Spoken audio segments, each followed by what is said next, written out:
자, 반응열부터 이제 문제를 좀 볼게요. 많이 어렵진 않으니까 반응열은 여러분이 풀면은 다 풀 수 있어. 음, 이제 계산 문제들이 좀 나와요. 5번 보세요. 자, T도시에서 물 100g의 염화칼슘과 질산 암모늄을 각각 1g씩 넣고 용해시켰더니 측정 온도를 나타내 준 것이다 라고 되어 있어요. 그래서 열의 추립을 각각 쓰라 그랬으니까 자, 일단 염화칼슘은 T1에서 얼마가 됐어요? T2가 됐죠? 그럼 온도가 올라간 거네. 그러니까 염화칼슘이 녹을 때는 뭐에 해당해? 발열.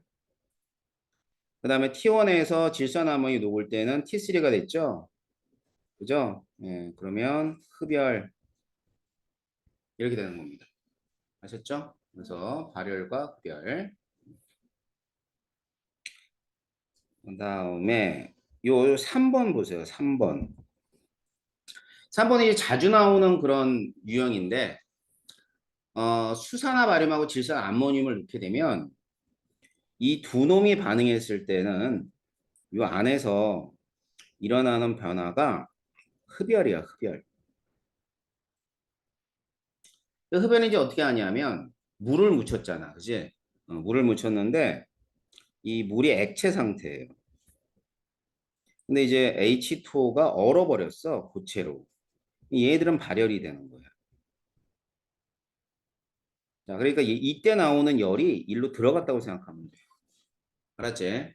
그래서 이제 흡열과 발열이 어 이제 물질들이 반응할 때는 흡열이고 그 주위에서는 당연히 이제 열을 빼앗겨야 되니까 발열 반응이 일어난다고 보시면 돼요. 그래서 플라스크 안에서 일어나는 반응에 대한 얘기니까 반응이 일어날 때 주요도가 낮아진다. 왜? 흡열이니까. 맞는 얘기고요. 자, 흡열일 경우에는 어떻게 되는 거라 그랬냐면 반응물이 자, 생성물이 될 때 뭐 이런 식으로 증가를 해요. 얘가 이쪽이 반응물이고 여기는 생성물. 자, 따라서 생성물의 에너지가 반응물의 에너지보다 작다. 아니야. 생성물의 에너지가 반응물의 에너지 크다가 되는 거죠. 흡열이니까. 자, 물의 증발 과정과 열의 출입 방향은 같다. 자, 물의 증발 과정이라 그랬지. 그지? 그리고 물이 증발하는 건 H2O가 액체가 뭐가 되는 거냐면 H2O 기체가 되는 거예요. 그러니까 이럴 경우에는 뭐에 해당하지? 이럴 경우에는 흡열이에요, 흡열. 그래서 디귿이 맞는 얘기입니다. 아셨죠? 뭐 이런 문제 있고요. 넘어가셔서 열량계 문제를 볼게요. 11번. 간이열량계에서 20도씨의 물 100g을 넣고 물질 4g을 완전히 녹일 때 30도씨가 되었다. 그러면 1g이 용해될 때 취급한 열량은 얼마니? 라고 물어본 거예요.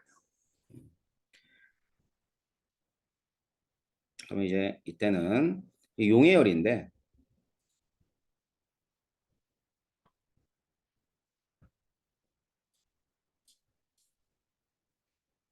자, 요거는 이제 시멘트 이렇게 해놓고 여기다가 시료의 질량 이렇게 하면 이제 1g이 용해될 때 취급한 열이 되겠죠. 그러면 비열은 4라 그랬어요. 질량. 질량이 중요해. 질량이 104가 돼야 돼. 왜 그러냐면 물 100g에다가 물질의 X 4g을 집어넣으니까 104g이 되는 거지. 그제? 그다음 온도 변화는 얼마가 되냐면 20에서 30도씨가 됐으니까 10도씨가 온도 변화가 생긴 거예요. 알았죠? 그래가지고 얘를 4로 나눠줘야 됩니다. 그러면 단위가 줄 퍼 그램이 돼요. 그래서 4 지워지면 줄로 따지면 얼마가 되냐면 1040 줄이 되는 거지. 그제? 자, 그런데 이 킬로줄로 바꾸면 얼마가 되겠어? 1.04 킬로줄이 되는 겁니다. 그래서 1.04 킬로줄을 뭐 한다? 방출한다. 답이 1번이에요. 알았죠?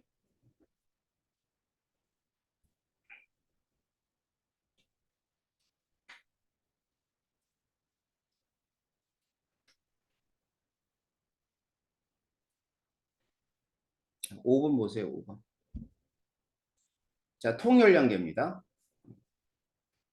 주어진 게 연용량이 1.8kJ per 도시인 열량계 속 시로 접시에 나프탈렌이 12.8g을 넣고 그 다음에 물 2000g을 넣었다.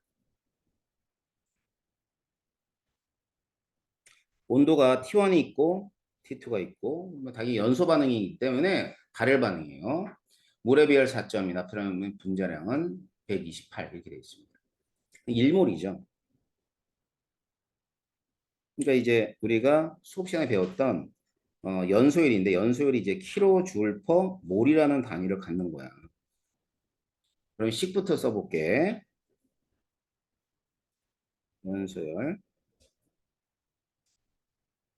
자, C맨 플러스 라지 C에다가 델타 T 이렇게 해주고 시료의 질량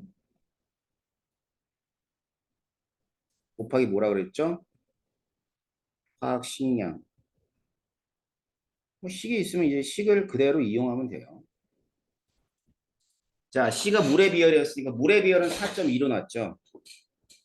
4.2 곱하기 얘를 2kg으로 바꿔서 대입할게. 왜냐하면 위에 보니까는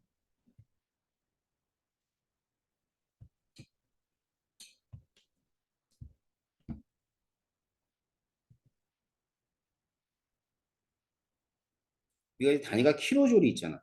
그지?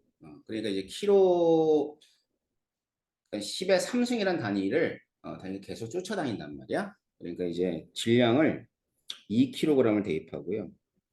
연용량을 1.8 대입하고 나서 온도 변화는 10도씨 곱하기 10. 시료의 질량은 12.8g. 알겠죠? 그 다음에 화학식량은 128. 자, 요거 계산하면 돼요. 알겠죠? 그래, 계산을 해보면 이게 128이니까 이렇게 지워지면 이게 0.1이 되는 거지. 그치? 응? 자, 그럼 얼마 나와요?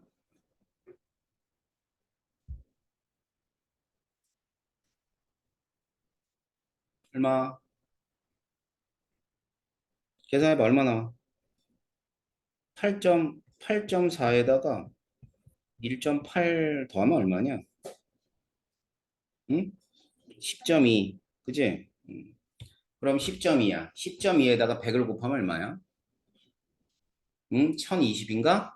예, 자, 그래서 얘는 답이 1020kJ이 되는 겁니다. 알았죠?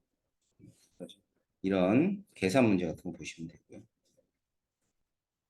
네, 사나운 반응. 자, 요거 한번 봐봐. 예, 여기 뭐 저기 전부 다 풀어져 있는데 일단은 금속 X이온이 들어있는 수용액에 금속 Y와 G를 순서대로 집어넣었대. 알았지? 그러면 이게 X이온이에요. 근데 X이온이 몇 가지인지 모르지만 지금 보니까는 얘가 플러스 1가라고 한다면 얘는 Y가 있는데 Y는 플러스 2가가 될 거예요. 알았지? 그래서 총 6개가 있었으면 첫 번째 반응은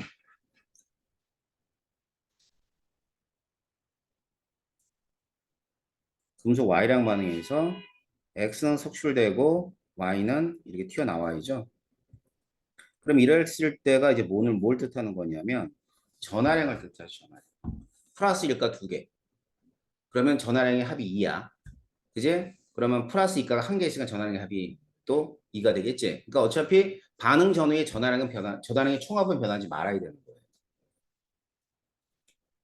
자, 이런 반응이 일어났고요. 그 다음에 Y를 집어넣었어. 요번에는 Y를 집어넣었더니만 또 이온수가 줄어들었어. 그렇다는 얘기는 그러니까 y가 아니라 g는 3 플러스라고 생각하면 돼. 그래서 두 번째 반응은 이렇게 일어나는 거야. y 2 플러스가 있는데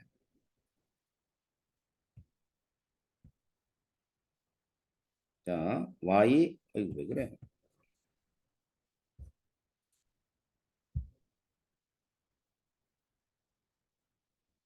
자 y가 있어.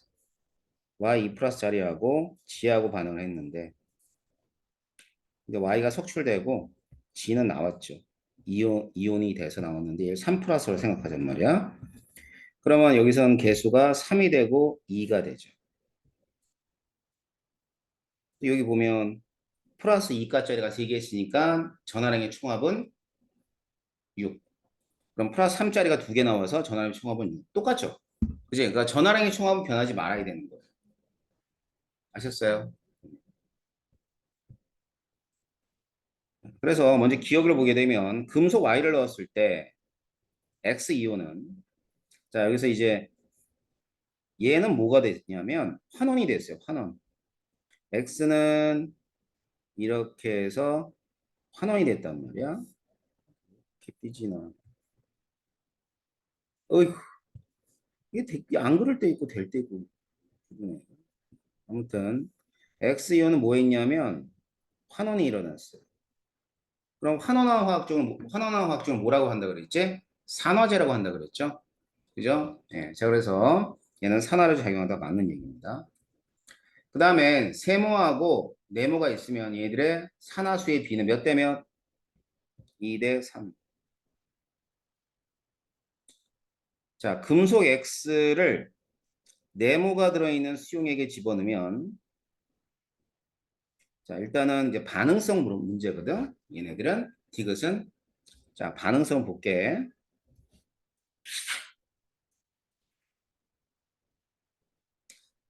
반응성은 일단은 X하고 Y 중에는 Y가 더 커요. Y하고 G 중에서는 G가 더 커요. G가. 그러니까 이온이 된 애가 반응성이 더 크다고 보면 돼. 알겠지? 그러면은 지금 이렇게 순서가 되거든. 근데 이 문제가 뭐냐면 금속 X를 네모니까 이제 G3 플러스가 있는 곳에 들어왔을 때 했을 때 반응을 하냐를 물어본 거예요. 반응을 해요, 안 해요?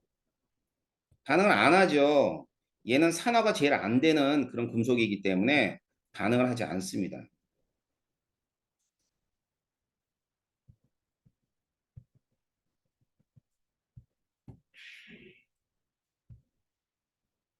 반응을 하지 않는다. 알았지? 자, 그럼 환원된다. 이것도 틀렸죠. 답은 이제 기억만 답이에요. 넘어가시고. 그럼 여기가 이제 뭐에 해당하는 내용들이냐면 산화 환원 반응에 관한 얘기인데 요거 한번 봐봐. 3번. 이게 이제 균형 맞추는 거야. 알았지?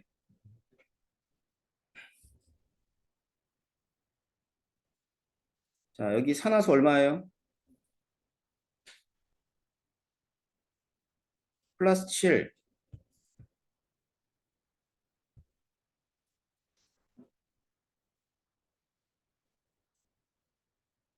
플러스 7.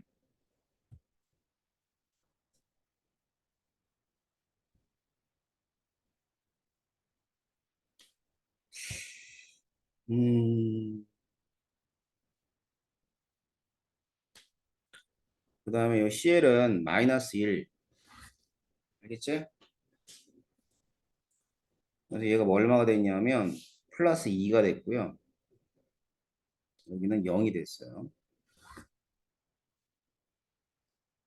먼저 CL부터. CL은 마이너스 1에서 0이 됐죠. 산화수가 1만큼 증가를 했어. 근데 주의할 거는 두 개 있으니까 곱하기 2를 해놓고 여기 이제 일단 2를 해놓는 거지. 그 다음에 MNA는 어떻게 됐냐면 MN은 산화수가 5만큼 감소를 했어. 그래서 증가한 산화수와 감소한 산화수 같게 하려면은 여기다 곱하기 5를 해주면 돼요. 그래서 여기다 5 했죠? 여기다 5를 하게 되면 이쪽이 10이 됩니다. 10. 여기 2를 곱하세요. 2를 곱하면 2, 2, 2 이렇게 되죠? 이제 그러면 수소하고 산소를 제형 원소수를 맞추려면 2KMnO4니까 요게 얼마가 되니? 요게 2가 돼요. 알았죠? 그럼 여기 염소 있죠? CL의 숫자를 맞춰볼게요. 하나, 둘, 여기는 셋, 넷, 다섯, 여섯 개. 여섯 개고 여기 몇 개 있어요? 10개. 16개죠, CL이. 이쪽에도 16개 있어야 되니까 얘들은 뭐가 돼야 되냐면 16이 돼야 돼요. 마지막으로 맞출 건 수소. 산소, 수소. 자, 산소는 이쪽에 몇 개 있냐면 4개짜리가 2개 있으니까 8개 있죠. 그래서 8H2O 이렇게 되고 수소가 16개 있으니까 여기는 16H 플러스 이렇게 되죠. 알겠지? 자, 그러면 먼저 기억해 보면 HCl은 산화제이다 이렇게 돼 있는데 자, 이게 반응해서 보게 되면 얘가 산화가 일어났지. 반응이 산화가 일어났으니까 HCl은 뭐에 해당하냐면 환원제예요, 환원제.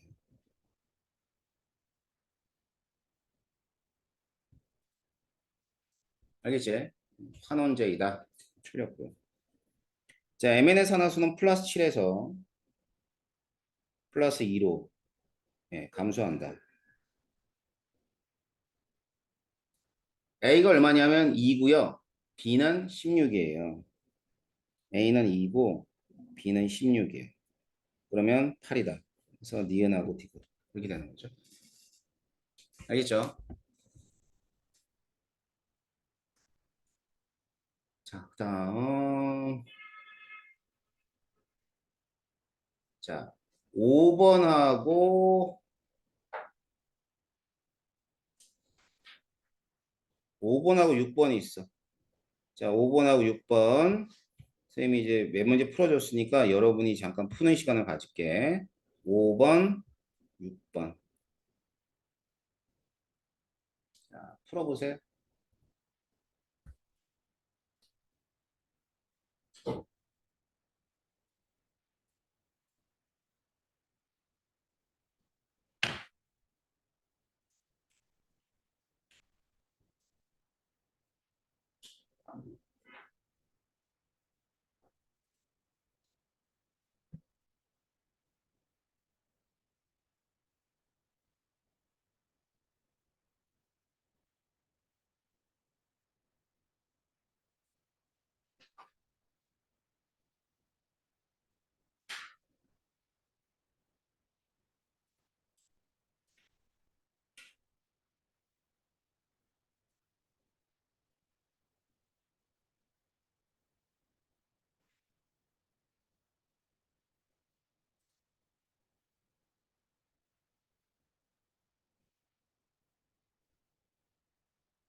좀 풀리나요?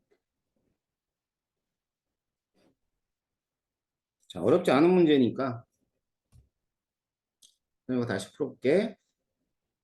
자, 크롬 이거 산화수 얼마야?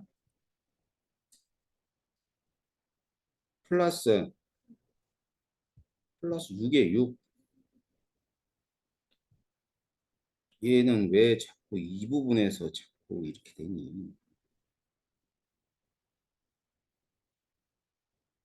6. 음, 다음 탄소 0. 그다음에 CR2O3. 얘는 얼마야? 플러스 3. 여기 탄소 얘 얼마예요? 플러스 4. 그다음에 얘는 플러스 2 이렇게 됩니다. 자, 그럼 잘 봐봐. 얘는 이렇게 산화수가 감소를 했는데 얼마만큼 감소한 거냐면 마이너스 3만큼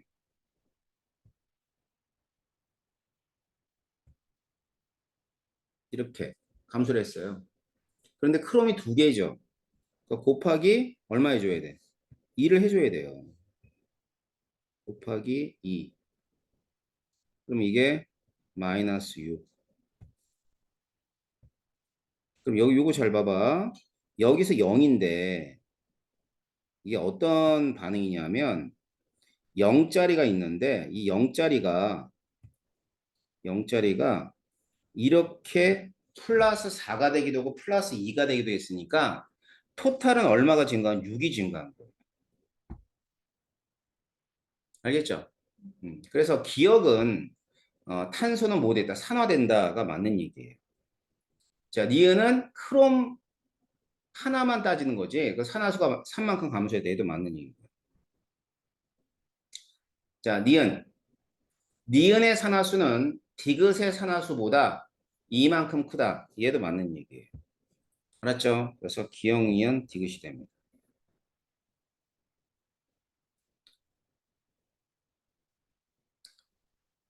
6번.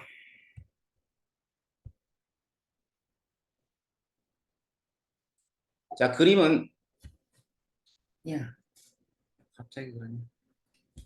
그림은 A 플러스가 들어있는 수용액에 금속 B를 집어넣었을 때 반응한 B에 따라서 이제 얘기해 준 거죠. 그럼 보세요. 요 지점 뭐만 있어요? A 플러스만 있지?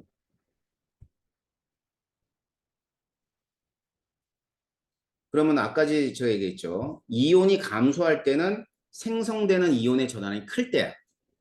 알았어? 그럼 가에서는 일단 B가 있는데 B는 E 플러스가 돼야 되고 얘가 EN이 있어요.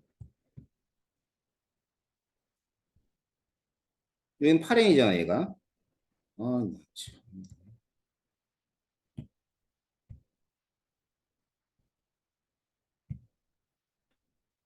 8N. 그지? 그러면 B 플러스는 몇 N이 되냐면 2N만큼 반응했으니까 2N이에요. 2N. 그럼 봐봐. 전화량의 총합이 같으려면 A 플러스는 얼마가 있어야 돼? 몇 N 있어야 돼? 응? 이 전화량의 총합을 이해 못해? 플러스일까? 8개 있다고 해. 플러스 이가가 2개 있잖아. 그럼 2는 4. 전화량이 3이 4지? 그지? 그럼 토탈은 8이 되려면 얼마가 돼야 돼? A 플러스는 4N이 있어야죠. 그래서 토탈이 6N이에요. 알았죠? 자, 그럼 반응을 했단 말이에요. 어떻게 반응했냐면 A 이온하고 금속 B랑 반응을 했어요. 그래서 A는 석출이 되고 B는 이온이 됐다고요. 이렇게. 그지? 그럼 이제 반응성을 보게 되면 반응성은 A가 큰 거야, B가 큰 거야? B가 큰 거지. 맞지? 음. 자, 그래서 B는 A보다 산화되기 쉽다. 맞죠? 응? 자, B의 산화수는 몇 가가 돼야 돼? 플러스 2가가 돼야지. 그지? 이거 가에서 B이온수 분의 A이온수. 자, B이온수는 2N이죠. A이온수 몇 N이야? 4N이 된다. 아셨죠? 그래서 얘는 맞다 라고 보시면 됩니다. 그랬죠? 그래서 이런 유형의 문제가 좀 더 어려워요. 하지만 이제 일단 여러분은 고1인데 너무 삐진다. 예전에는 많이 나왔던 문제인데 요즘은 좀 덜 나오고 있지만 또 다시 요즘에 덜 나오다가 서서히 나오고 있어요. 알았어. 나오고 있으니까 확인을 잘 하셔야 될 겁니다.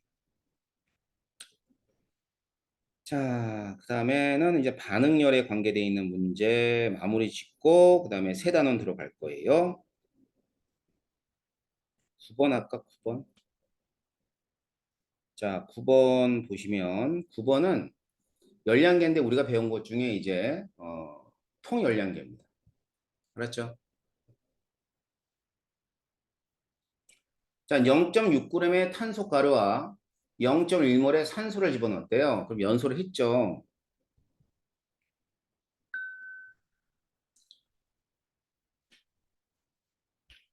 자, 얘가 탄소 가루가 있고 0.1몰의 산소가 있대요. 그럼 일단 몰수부터 갖다 줄게. 탄소의 몰수.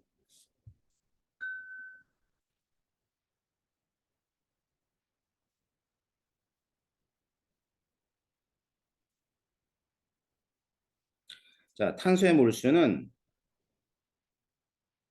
0.6g. 아이고.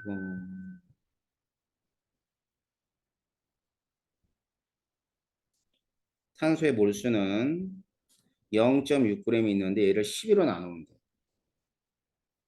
알겠지? 그럼 몇 몰이 나와요?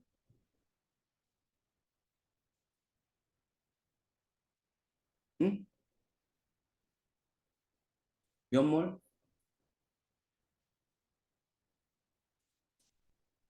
0.05몰? 어? 0.5몰? 0.05몰?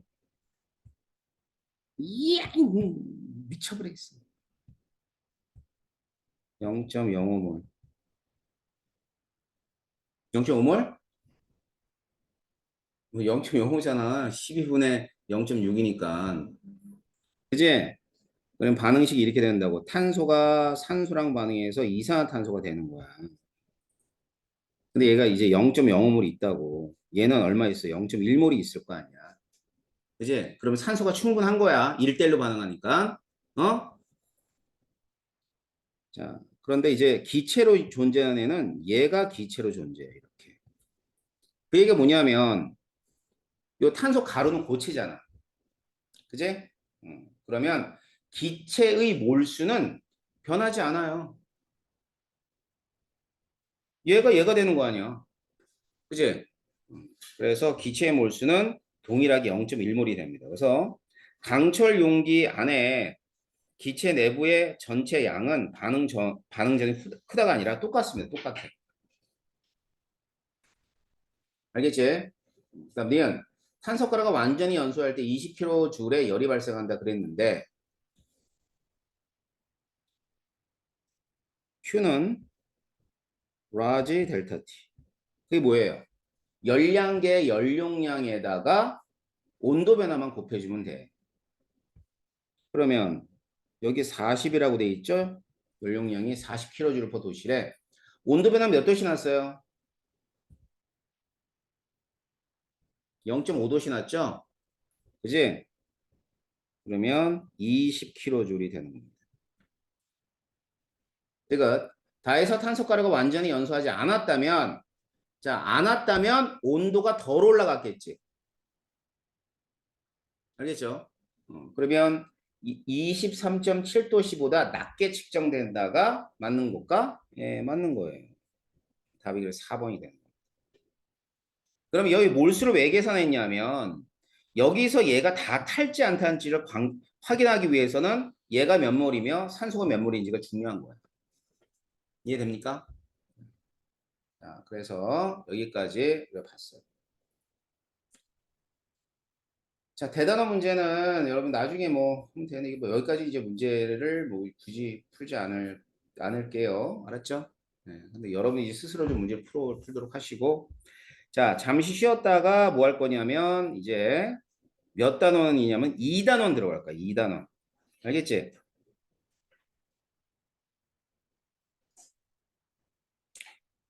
2단원을 들어봅시다.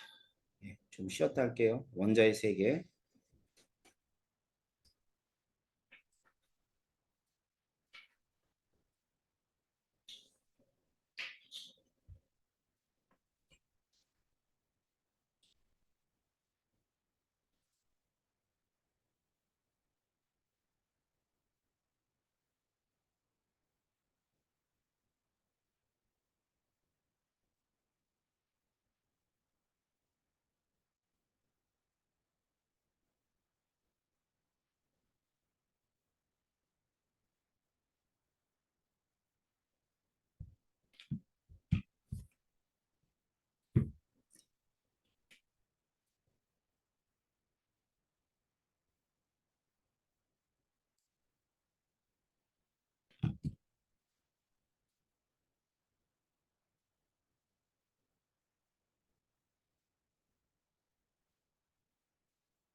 근데 이 여기에서는 좀 더 구체적으로 원자의 구조를 배운다고 생각하면 되고요. 그 다음에 이제 주기적 성질도 살짝 맛을 본 건 통합각이 나와요. 근데 이걸 좀 더 자세하게 본다고 보면 돼요. 근데 이제 그 나중에는 좀 외워야 될 내용들이 좀 있어. 내신 대비를 할 때라든가 아니면 수능을 볼 때는 좀 외워야 되는데 뭐 지금은 외울 내용만 확인하시면 돼요. 그렇죠? 그래서 이제 원자의 구조에 관한 얘기입니다. 그래서 원자의 구조는 일단 원자가 볼 수 없는 그런 애들이죠. 원자가 볼 수 없는 애들이기 때문에 모형이 있어. 모형이 두 가지가 있는데 어떤 모형이 있냐면 첫 번째는 이제 이런 게 있어요. 너무 두껍다.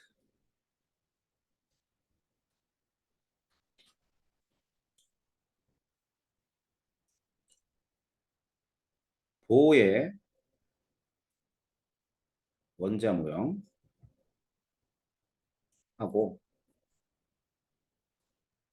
그다음에는 현대 원자 모형. 현대 원자 모형. 그래서 어떻게 보면은 이제 역사라고 보면 돼요. 역사. 이제 보의 원자 모형과 현대 원자 모형이 이제 나오게 되는 그러한 어떤 역사를 배운다고 생각하시면 돼요.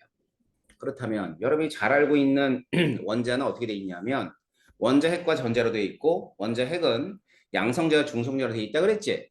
그지? 근데 이걸 어떻게 발견했냐 이거지. 그래서 일단 먼저 볼 거는 시대적으로는 양성자부터 이제 먼저 볼게요. 양성자. 그러니까 1886년도에 골트슈타인이라는 사람이 있었는데 그 1800년대 후반에서 저기 1900년대 여기 넘어오면서는 굉장히 발전했던 분야가 물리학이에요. 물리학. 물리학 중에서도 전자기학이라고 해서 전기하고 자기를 다루는 그런 분야가 많이 발전합니다. 그래가지고 양극선 실험이라는 걸 하게 돼요. 이 양극선은 뭐냐면은 지금 여기가 플러스죠. 플러스. 그러니까 전압을 걸어주는데 이렇게 해서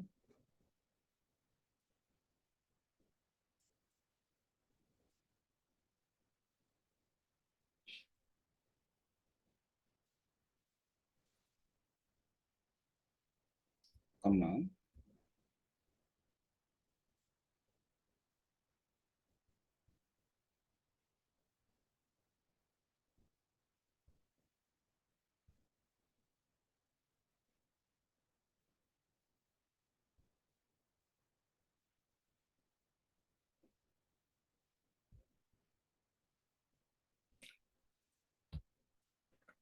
이거 플러스고요. 그 다음에 이쪽은 이제 마이너스예요. 알겠죠? 이렇게 마이너스가 되는데 이 플러스 극과 마이너스 걸어놨더니만 이쪽 플러스 극에서부터 마이너스 극 쪽으로 이런 어떤 빛 같은 것들이 이렇게 해서 나오더래요. 이 빛이에요. 빛 같은 애들. 근데 이제 빛인 줄 알았는데 나중에 알고 보니까 이거 굉장히 큰 입자였다는 거지. 그래서 여기서 나온 애들이 전부 다 뭐에 해당하냐면 이 양성자, 양성자.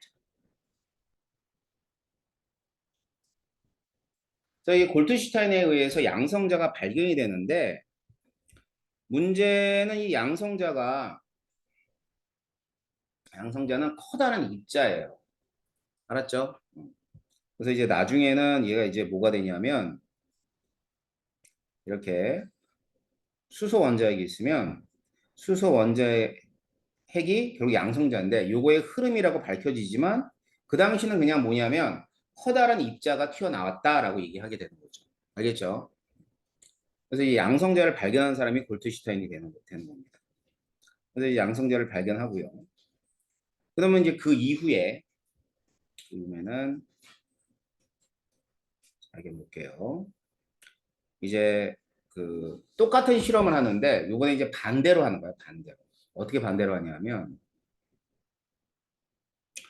이제 마이너스 극하고 플러스 극을 이런 식으로 연결을 해요. 이렇게. 근데 요번에는 마이너스 극 쪽에서 뭔가 나온 거야. 알았어? 그러니까 마이너스에서 나왔다 그래서 뭐라 그래? 아까 전 양극선이었지만 이거는 음극선이라고. 자, 그래서 음극선을 발견을 합니다. 음극선을 발견하긴 하는데 이 음극선이 정체는 뭔지 몰랐어. 음극선의 정체가 뭘까? 그러니까 여러 사람들이 얘기하는데 어떤 사람이 이제 빛이라 그래, 빛. 근데 이제 그 사람은 헤르츠라는 사람이었어. 근데 이제 이 헤르츠의 생각을 그대로 따라가는 사람이 누구냐면 톰슨이라는 사람, 톰슨. 이 톰슨이라는 사람이 음극선 실험을 하는데 조건을 조금 달리해요. 아까 그 헤르츠라는 사람은 공기를 집어넣은 상태고 이 사람은 여기를 진공으로 만듭니다. 진공. 자, 진공으로 만들어서 여러 실험을 하는 거죠. 그 실험하는데 이제 첫 번째는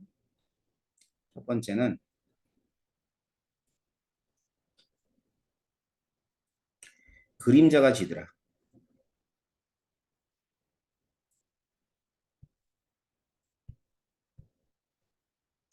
그림자가 지더라. 자, 이게 첫 번째. 두 번째는 뭐냐면요. 두 번째인데. 두 번째는 보는 것처럼 이렇게 휘어지더래요. 근데 휘어지는데 어디로 휘어졌냐면 플러스 극적으로 휘어진 거죠. 맞죠? 플러스 극적으로 휘어졌다. 그 다음엔 세 번째는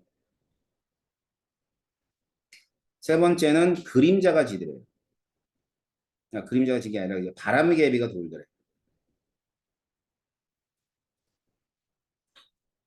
자, 그래서 이런 세 가지의 실험 결과를 얻게 됩니다. 알았죠? 자, 그럼 이걸 통해서 어떻게 전자를 발견하게 되냐면 일단은 이 음극선이 직진성이 있다.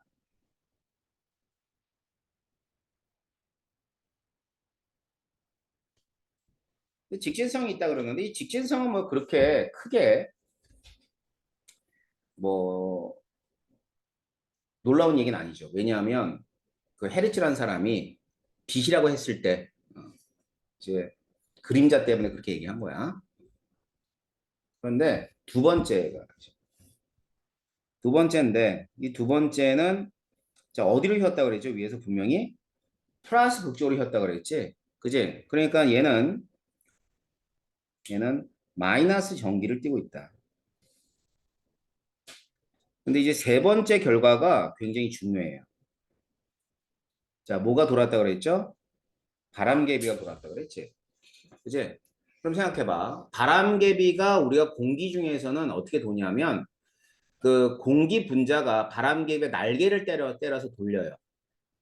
알았죠? 그런데 여기 분명히 진공이라 그러지 않았나 아까지? 그러니까 진공이니까 공기가 없는 거야. 공기가 없는데도 돌았다는 얘기는 결국 이 음극선이 뭐를 가지고 있다는 얘기냐면 질량을 가지고 있다라는 걸 알게 되는 거죠. 바로 여기서 질량을 가진 입자다. 그래서 이제 전자를 발견하게 되는 거예요. 그런데 양성자하고는 굉장히 사이즈가 달라. 전자는 굉장히 작은 입자가 되는 거예요. 질량도 매우 작고. 어? 자, 그래서 이제 그 입자를 발견한 거죠. 아주 밀입자를. 그래서 이때부터 이제 작은 입자에 관한 관심을 갖게 되는 거예요. 알겠어요? 자, 그래서 이와 같은 음극선 실험을 통해서 전자가 발견됐어요. 그러니까 톰슨은 자기가 발견한 전자를 원자에다가 원자 모형을 갖다 만들어 설명을 하는 거지. 그렇게 굉장히 작은 그러한 입자가 원자라는 그런 입자에 있을 것이다. 알았죠? 그래서 이제 말도 안 되는 건데 이제 이 푸딩 모형이라 그래요. 푸딩 모형.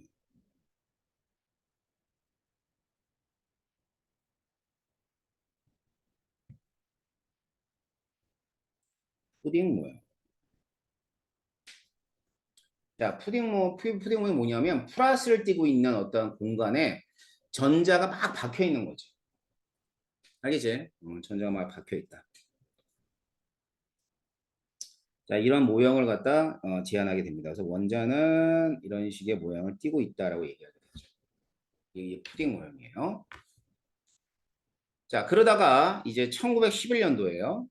러더퍼드라는 사람이 있었는데 이 러더퍼드는 어떤 사람이냐면 그 큐리 부인 알죠? 큐리 부인. 그러니까 이제 방사선을 연구했던 사람이야. 그러니까 큐리 부인의 X선을 발견하잖아. 다 알죠? 근데 뭐 그 방사선은 X선 말고도 알파선도 있고 베타선도 있고 감마선도 있어요. 근데 그 당시는 얘네들의 정체를 몰랐어요. 정체를 몰랐고 지금은 알죠. 지금 뭐냐면 얘는 헬륨의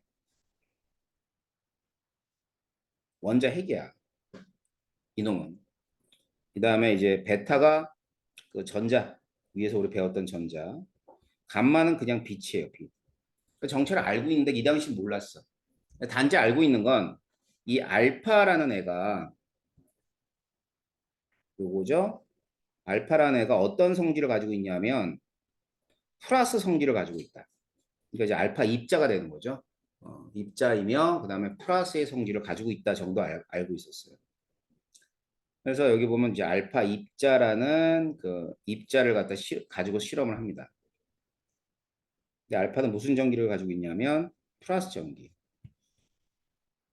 얘도 삐지네.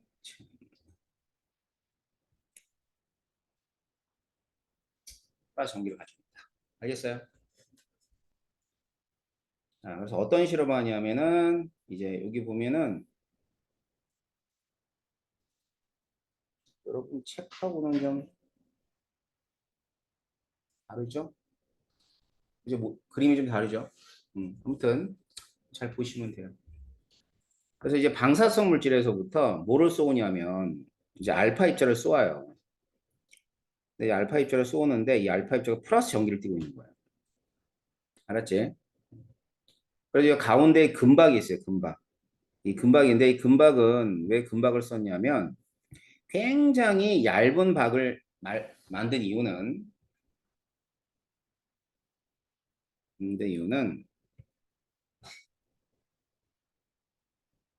자, 여기 보면은 이제 이런 식으로 원자가 돼 있을 거예요. 그림에 맞죠? 이렇게 막 원자가 있지. 원자들이 막 있지. 근데 이제 얇게 만든 이유는 그 원자층이 한 두 개나 세 개 층 정도 된다고 가정해야 되니까 굉장히 얇은 그런 막을 만든 거예요. 근데 얇게 필 수 있는 금속이 금이 아주 쉽게 얇게 펴집니다. 아셨어요? 그래 이렇게 해서 이제 알파선을 이렇게 쏘죠. 딱 쏘는 거예요. 이렇게. 자, 쏟게 되면 이 금박에서부터 이제 대부분은 통과해서 나와요. 대부분 통과해서 나온다고 그랬죠. 그죠? 그래서 대부분은 알파 입자가 통과를 한다. 첫 번째 결과는 이겁니다. 대부분의 알파 입자는 뭐 한다? 통과한다. 두 번째 결과. 두 번째 결과는 뭐냐면은 지금 이제 알파 입자가 뭐 여기도 하나 나오고요.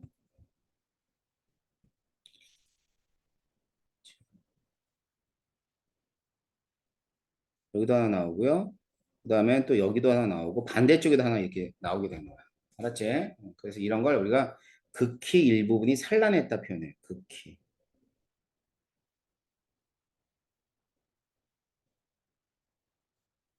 산란했다. 일단은 두 가지 결론을 얻게 됩니다. 알겠죠? 그러면 첫 번째. 통과했 때문에. 왜? 이 빈 공간이니까. 텅 비어 있어요. 그러니까 알파 입자가 와가지고 슝슝슝슝 통과를 한 거야. 알았지? 그러고 나서 극히 일부분이 산란했다는 것은 뭐냐면 이걸 통해서 뭘 발견하냐면 얘를 통해서 원자 핵을 발견합니다.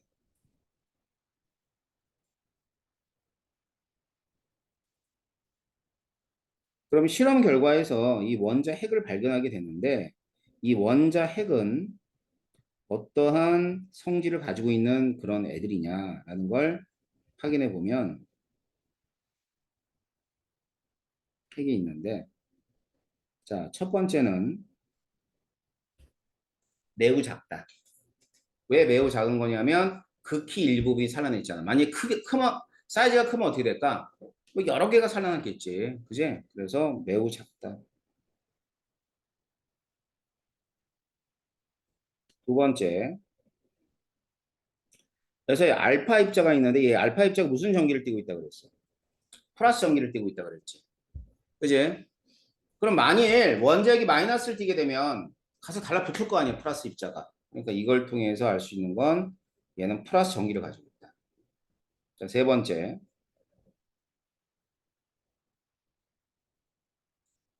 매우 무겁고 단단하다.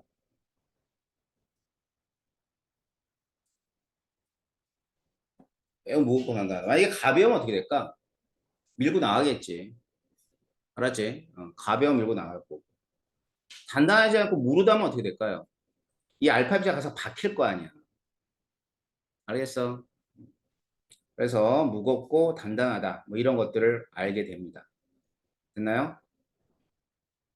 그래서 원자 알파 입자를 통해서 원자를 발견하게 되니까 이 러더퍼드가 이제 모형을 만들어. 모형. 모형 어떤 모형이냐면 일단은 원자핵이 있고 모형이 이렇게 마음에 안 드네. 그림이 이제 여러분 교재는 제대로 돼 있을 거예요. 자, 이렇게 해서 원자핵이 있고 전자가 있어요.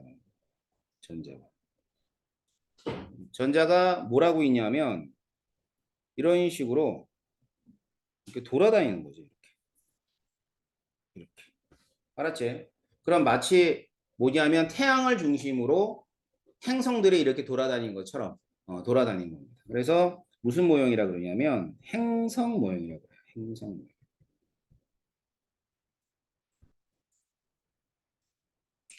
근데 이 러더포드가 주장한 원자 모형은 굉장히 이제 그 문제가 많아요. 첫 번째는 첫 번째는 여기 보면은 이제 원자 핵이 있잖아. 이게 이제 플러스 전기를 띠는데 러더포드는 왜 그런 플러스 띠냐 그랬냐면 우리가 이제 앞에서 양성자 얘기했었죠. 이 양성자를 가지고 있기 때문이다라는 얘기를 해요.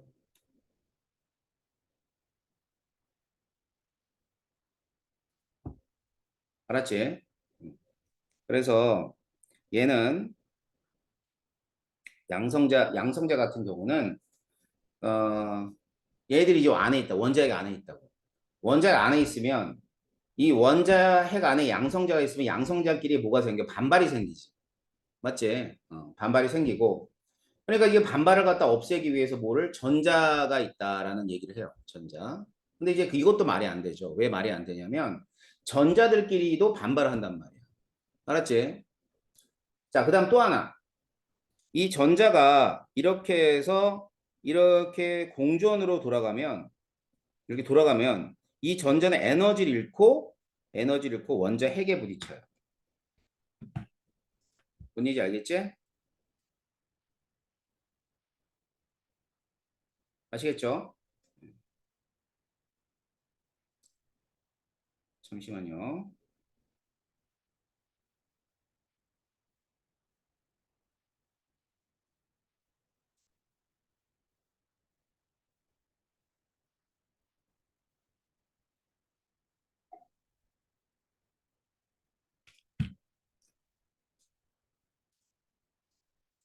자, 그래서 이렇게 되니까 이제 말이 안 되는 거였어요. 그래가지고 이제 러더포드 제자들이 많았겠죠. 제자의 한 사람이 누구냐면 체듀기라는 사람이에요. 이 체듀기라는 사람이 실험을 해가지고 뭘 발견하냐면 중성자를 발견을 해요. 알겠죠? 중성자 발견하는데 뭐 비슷한 실험을 하긴 하는데 이제 아주 얇은 건 아니고 아까 금박처럼 얇진 않아. 그런데 여기다가 또 알파 입자를 딱 집어넣으니까 아무런 전기를 띠고 있지 않은 입자가 튀어나온 거지. 그래서 이걸 중성자라고 하는 거예요. 알겠어요? 그래서 이제 체릭이라는 사람이 중성자를 발견하게 됩니다.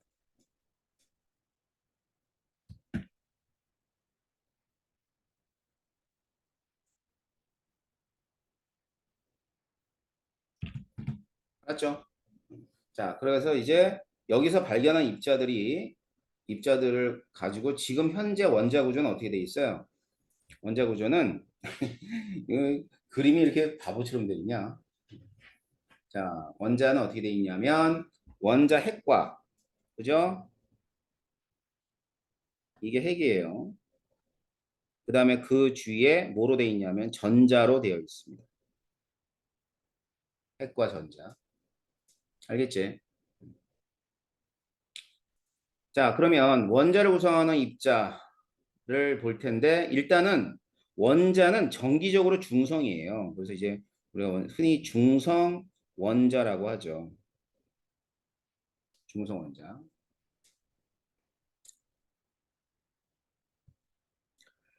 자, 중성 원자인데 이때 질량부터 보게 되면 양성자의 질량은 1이라 그러면 중성자의 질량도 1이 돼요. 그런데 전자는 거의 비해서 굉장히 작아요. 1830, 약 1840분의 1 정도 되죠. 그지? 그래서 이제 얘네들은 0이라고 놔. 그냥. 알았지? 그러니까 뭐 한다는 얘기야? 전자의 질량을 무시한다는 뜻이에요. 그러니까 어떤 원자가 전자를 뭐 10개 더 많이 가지고 있던 10개가 더 없든 간에 뭐 그냥 양성자, 중성자의 그 질량 가지고 따지는 거죠. 근데 가끔 가다가 요거 한번 볼까? 양성자하고 중성자가 있는데 어느 게 살짝 무겁지? 중성자가 살짝 무거워. 근데 이제 이렇게 내는 건 내신에서 가끔 이렇게 돼요. 그러니까 알고는 있어야 돼. 근데 통합과학에서도 학교에서 이렇게 이런 것들 내는 선생님들도 있죠. 내가 수능에서는 별 의미 없습니다.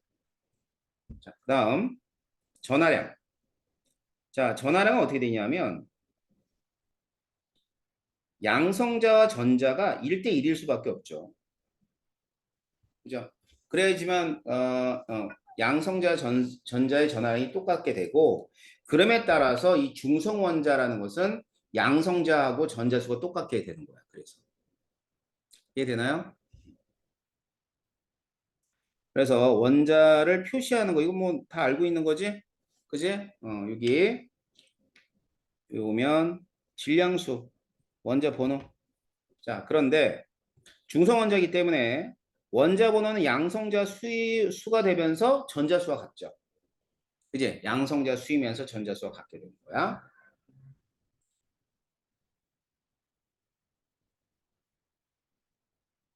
자, 이렇게 표시한다는 거. 요거는 뭐 우리 통합에서 다 배우는 내용이잖아. 그지? 그렇다면, 여기 보면요.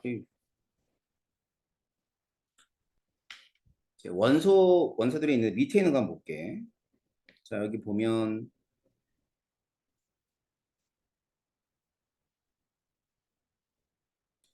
자, 이렇게 어떤 모형이 있을 거예요. 그지? 이렇게. 그러면 이 양성자 하나하고 전자 하나잖아. 그지? 그럼 몇 번? 1번. 수소입니다. 알겠어요? 그다음엔 요번에는 전자가 이렇게 있긴 있는데 얘는 양성자 하나에 중성자 하나지. 그럼 몇 번이야? 1번. 근데 질량수가 2가 되는 거죠. 그다음에 이원자는 또 양성자 하나에 중성자가 2개네요. 그럼 몇 번이에요? 1번이죠? 그죠? 그럼 또 수소입니다. 근데 뭐가 달라? 중성수가 달라요. 그죠? 이런 원소를 뭐라고 하냐면 동위원소라고 해요. 동위원소. 동위원소는 그냥 같은 원소인데 다른 질량이다. 질량을 보는 거죠. 이렇게 보면 돼. 같은 원소인데 다른 질량.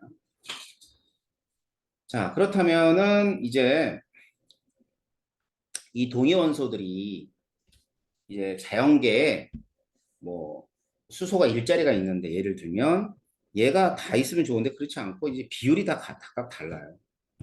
알았죠? 그렇기 때문에 이런 동위원소의 존재 비율 때문에 우리 이제 평균 원자량이라는 게 있게 됩니다. 알겠어요? 그래서 예를 들면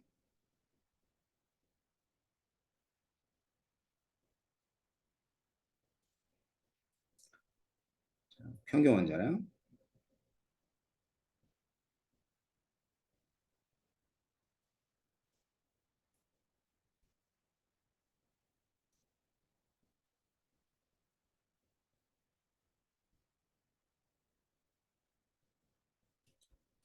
자, 평균 원자량은 원자량에다가 비율을 곱해서 더해주면 돼요. 알겠죠? 예를 들어 이제 염소가 있어요. 염소가 35짜리도 있고 그다음에 37짜리도 있는데 여기는 정확하게 이렇게 나와 있네요. 그러니까 이거는 뭐냐면 탄소 원자를 기준으로 한 원자량. 그러니까 질량수하고 원자량은 달라. 알았어요? 35짜리인데 원자량은 34.969가 됩니다. 알았죠? 그래서 일단 뭐 질량수하고 원자량은 다른 말이에요. 알았죠? 근데 보통은 이제 35라 그러죠. 문제에서는 약 35, 뭐약 37. 그러다 보니까 여러분들이 질량수랑 원자량이 똑같은 값이라고 착각을 하는데 그렇지 않고 원자량은 탄소 원자의 실제 질량을 상대적으로 비교한 값이야. 알았지? 그래가지고 이제 평균 원자량은 여기서 보는 것처럼 이와 같은 과정으로 평균 원자량을 구합니다. 하셨어요? 그래서 이 평균 원자량은 주기율표 상에 있는 모든 원자량이 평균 원자량이에요. 잠깐 보면 음,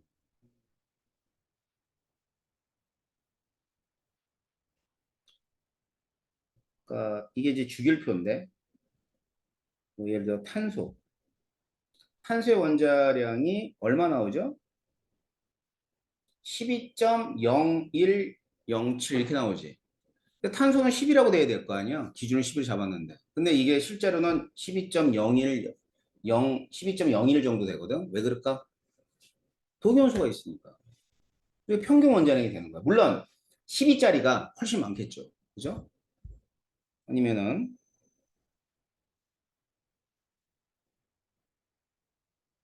자, 플로린.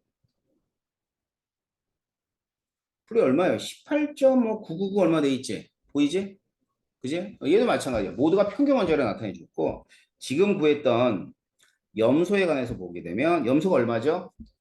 거기 나와 있는 주기율 표성에 나와 있는 게 35.453이지. 그지? 그러니까 뭐야? 전부 다 평균 원자로 표시하게 돼 있어. 주기율 표상에서.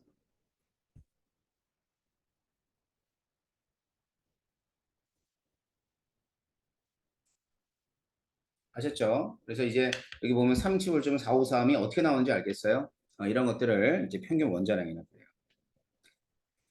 그러면 요번에는 음,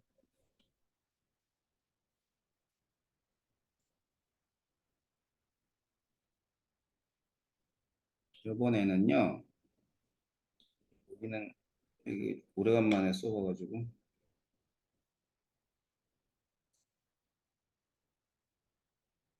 음, 뭐를 하나 집어넣을 수가 있나?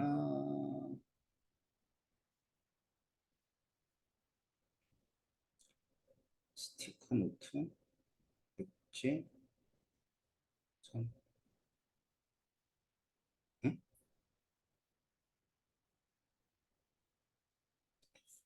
이게 안 되네. 잠깐만 이게 뭐 이게 노트를 어떻게 집어넣지? 노트. 음, 음, 뭘 끼워넣을 수가 없나? 페이지 추가. 자, 한번 보세요. 여기 보면 이제 우리가 원자량을 봤잖아. 그러면 평균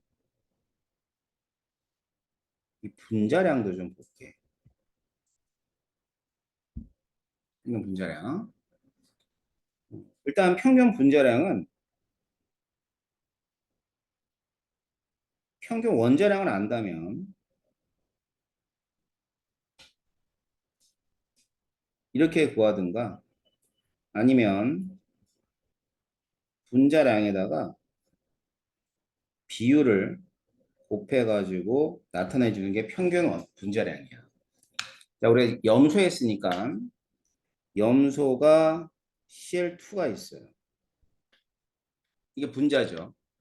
그러면 이 CL2에 가능한 원자량을 보게 되면 일단은 그러니까 분자량이죠.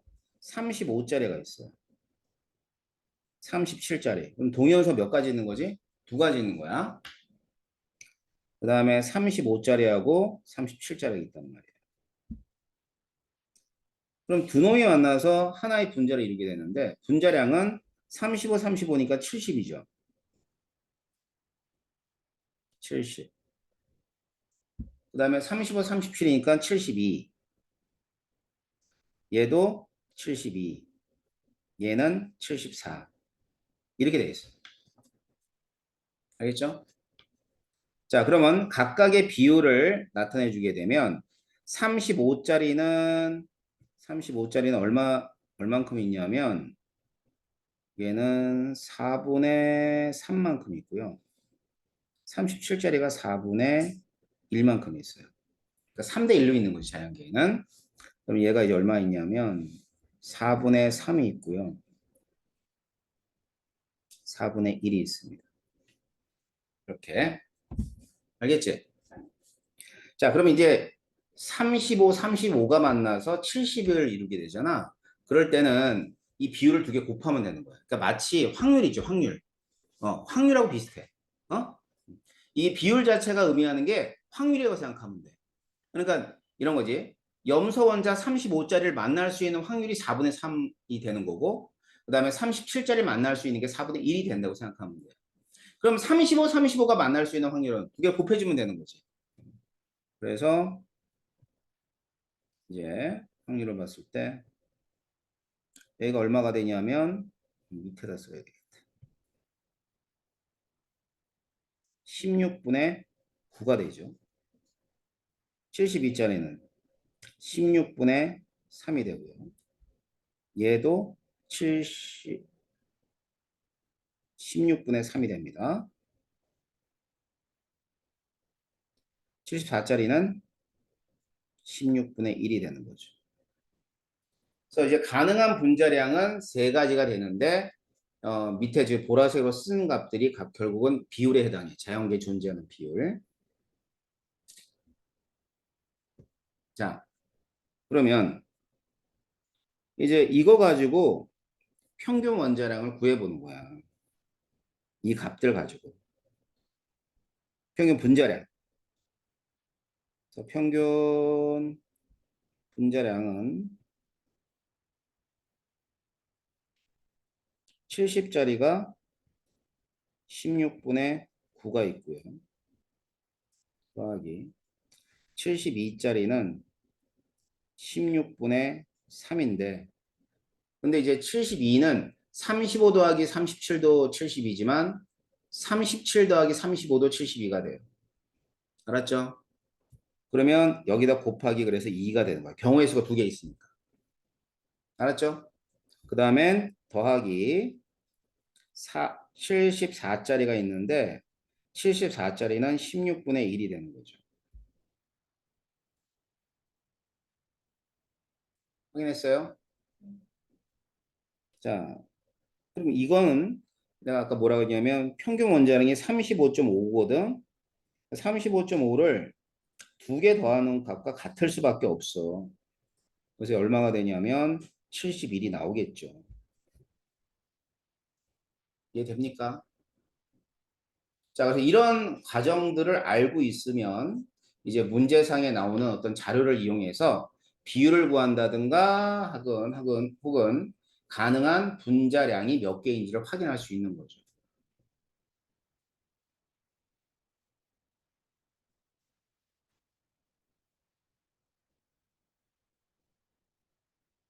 자, 다 됐어요? 자, 그래서 이 동위원소와 관계되어 있는 문제들이 쉽지만은 않아요. 그래서 이제 뭐 예를 좀 몇 개 들어서 볼 텐데 여기는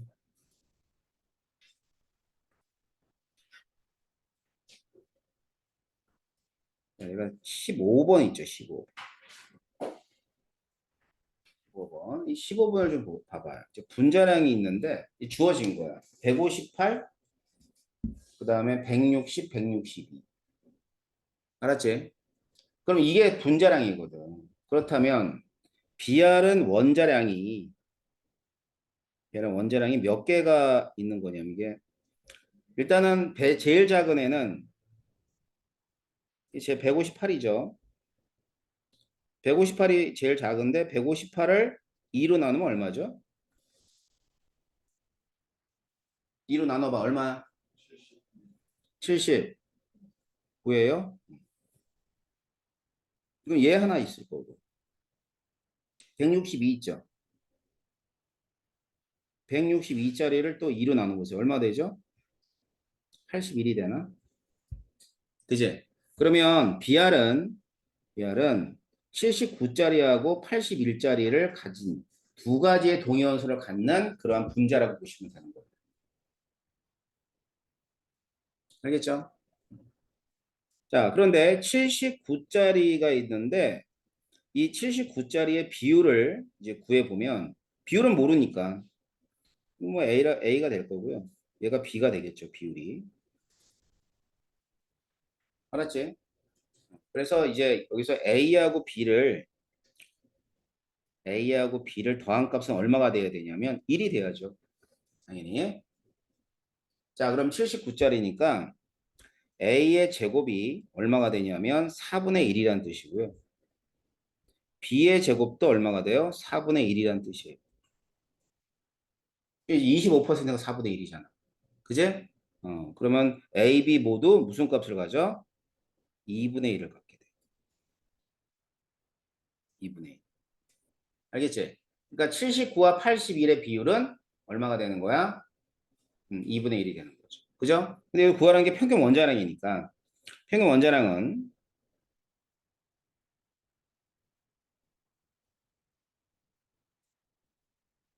간단하네요. 79짜리 곱하기 2분의 1 더하기 81짜리 곱하기 2분의 1이 되는 겁니다. 알겠어요? 그럼 얼마 나오지? 평균 원자량? 79점? 아니다. 80, 딱 80이다. 맞죠? 80 이렇게 보시면 돼요. 됐나요?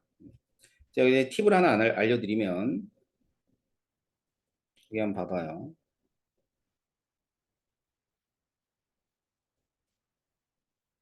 원자량이 있는데 79짜리가 있고 81짜리가 있잖아요. 그지? 그럼 얘네들의 비가 몇 대 몇이야?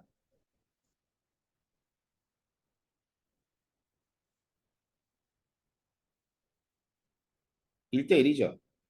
맞지? 1대 1이라고. 2분의 1, 2분의 1이니까. 그러면 요 가운데가 뭐에 해당해? 평균 원자량이지? 그럼 그게 얼마 나와야 돼? 80이 나오는 거야. 그래서 평균 원자량이 80으로 구할 수가 있죠. 그지? 그래서 여기에 요 내용들을 기억했다가 이제 문제에서 다양하게 이제 여러분이 사용해야 됩니다. 아셨어요? 굉장히 중요한 예제니까 알아두도록 하세요.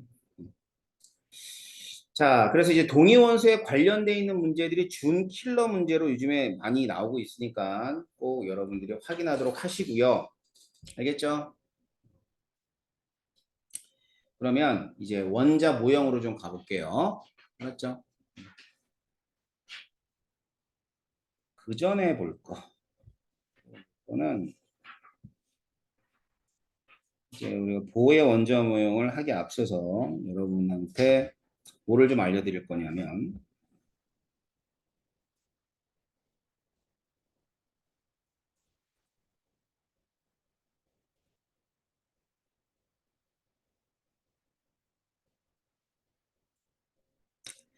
이제 빛이라는 얘기를 좀 하고 해보도록 할게요. 빛.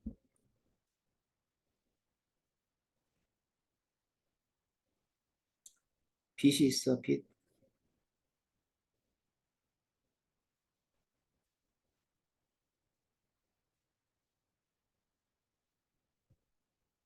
음, 음, 음.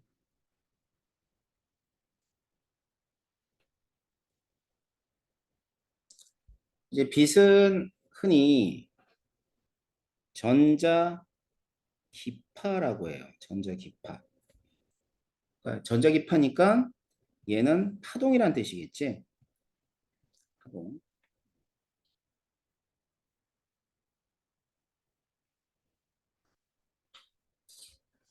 이제 파동은 물리에서 나오는 그런 내용인데요. 여러분들이 물리를 잘 선택을 안 하고 하기 때문에 이제 파동의 기본적인 그 내용들을 좀 드려야 됩니다. 그래서 보시면 파동은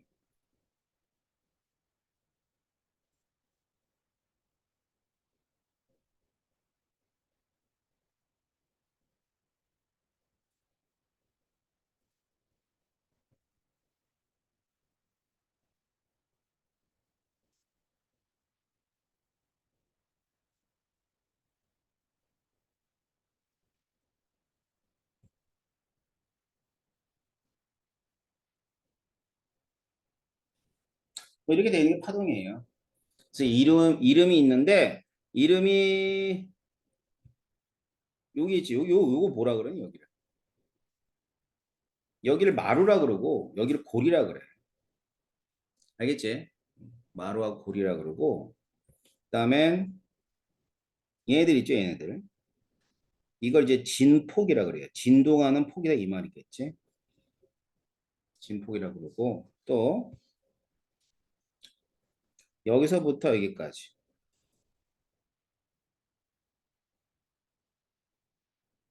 얘를 뭐라 하냐면 이제 파장이라 그래요. 파장. 남다 파장이라 그럽니다. 맞죠? 그럼 파장부터 좀 볼게. 이 파장은 어떤 의미를 갖냐면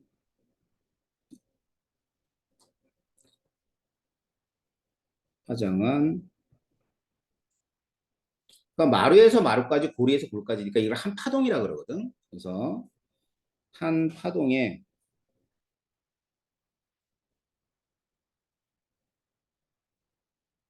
파동의 길이.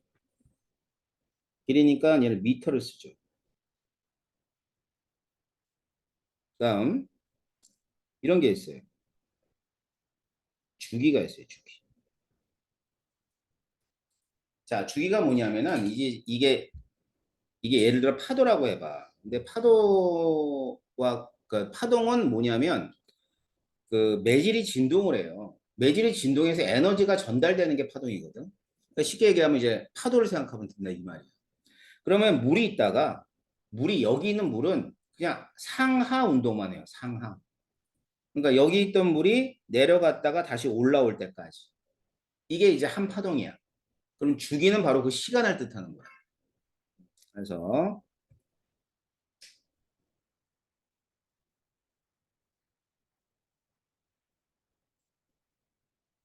시간 세크입니다. 세크. 뮤라 그러는데 뮤를 갖다 이제 진동수라 그러거든. 진동수. 진동수 뭐냐면 1초 동안 진동한 횟수. 진동을 해서 왔다 갔다 하는 횟수. 그래서 이 단위가 이제 헤르츠예요. 헤르츠. 그럼 생각해봐. 주기가 0.1초야. 0.1초. 그럼 1초 동안 몇 번 왔다 갔다 해? 10번. 자, 주기가 0.01초야. 그럼 몇 번 왔다 갔다 해? 100번. 그렇기 때문에 진동수는 1초를 주기로 나눠주면 돼요. 그럼 얘가 헤르츠의 단위를 쓰게 되는 거죠. 이렇게. 이게 주기입니다. 알겠죠? 오케이. 자, 그리고 자, 파도를 보게 되면 파도가 막 되게 무섭게 올 때도 있고 천천히 올 때도 있지. 그런 걸 이제 뭐냐면 속력이라 그래. 속력. 파동의 속도. 알았지? 그래서 이 파동의 속도는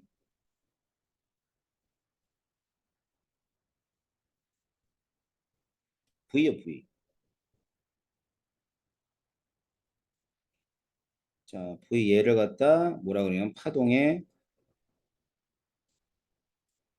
속도라 그럽니다.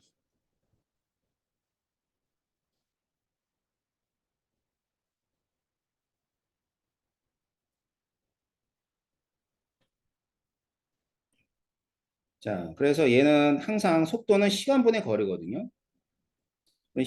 여기서 시간은 주기가 되고 거리는 파장이 돼요. 그래서 단위가 미터 퍼 세크야. 알았지?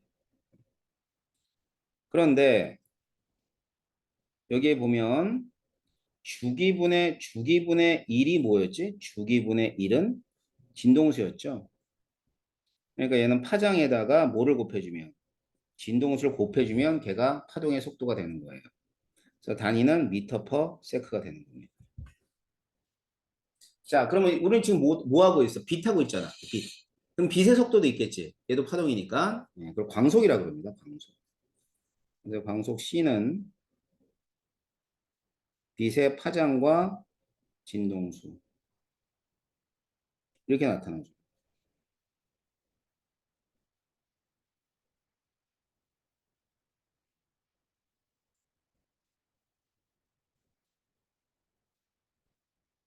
그래서 이제 광속이라고 표현합니다. 빛의 속도. 알았지? 음. 근데 이제 광속은 항상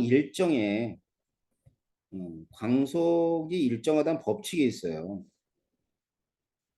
이게 일정하다고. 자, 그럼 봐봐. 빛의 파장과 진동수 무슨 관계 있는 거야, 그럼? 반비례지. 빛의 속도는 똑같기 때문에 파장과 진동은 반비례 관계에 있다고 보면 돼. 자, 그러면 우리가 빛을 쐬게 되면은 어, 한마디로 좀 따뜻하죠. 그죠? 햇빛을 받으면. 그럼 뭘 가지고 있다니? 에너지를 가지고 있다는 뜻이거든. 그래서 빛에너지를 갖다가 빛에너지. 에너지 빛에너지예요.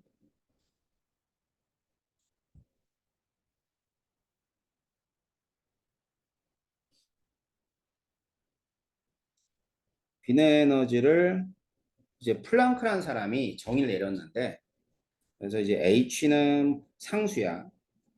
그래서 진동수. 그래서 요 H는 플랑크 상수라고 그래요.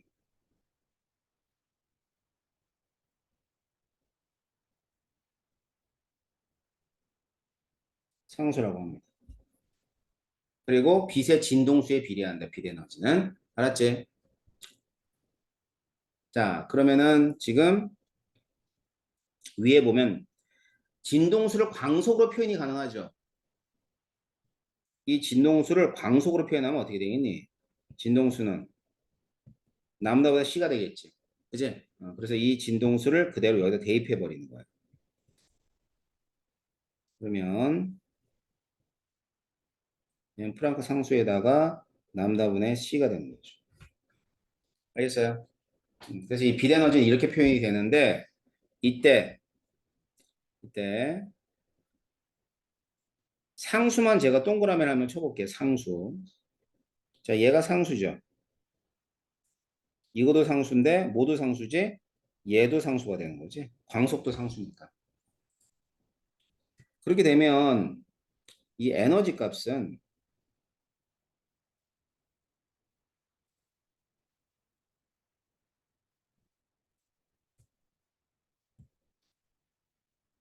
자, 이 에너지 값은 어떨 때 크냐면 이럴 때 크네요.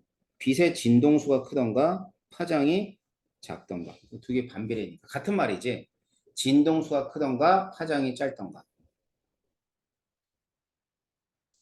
그래서 이제 빛은 그 파동이기 때문에 이런 개념들을 알고 있어야지만 보호의 원자 모형부터 이제 우리가 여러 가지 것들을 이해를 할 수가 있습니다.